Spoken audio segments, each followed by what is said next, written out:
децата от детска градина Радост и на екипа на госпожа Господинова. Аплодисменти за тези прекрасни учители, неуморно и сърцато работещи за празника и за щастливия полет към света на мечтите на нашите, на вашите чудесни деца, уважаеми родители. Обществена, културна, прекрасна награда Добрич. Честит празник! За прекрасният празник днес, за красотата, за детските усмивки. Благодарим за присъствието и поздравите от сърце. Екипа на госпожа Господинова, всички родители и всички деца благодарим за това, че сме заедно. На госпожа Детелина Николова, кмет на община град Добрич. На господин Нейчо Нейчев, началник отдел образование и култура. На Сдружение с идеална цел Радост. Национална танцова формация Лексия с хореограф Севдалина Мавродиева и ръководител балет при СДГ Радост Мария Узунова.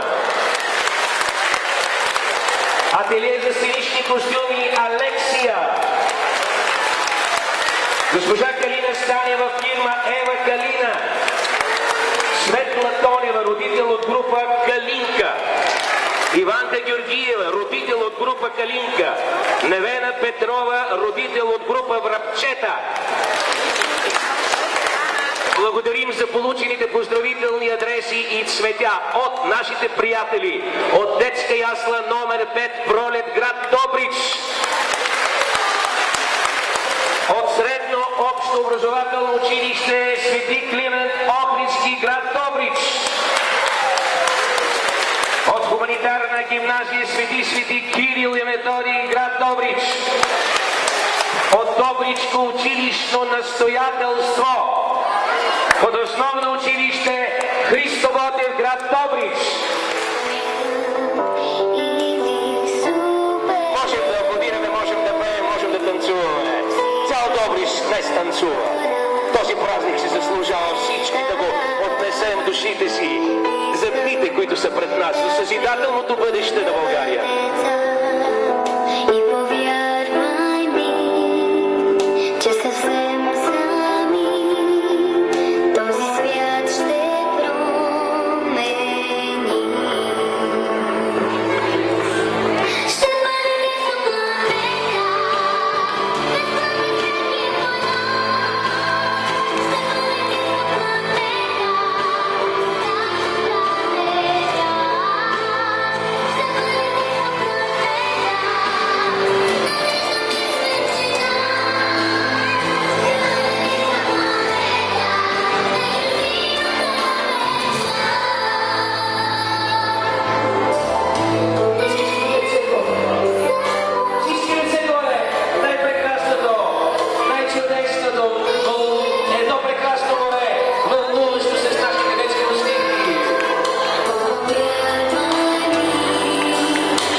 видим от вас една сълза. Честит празник!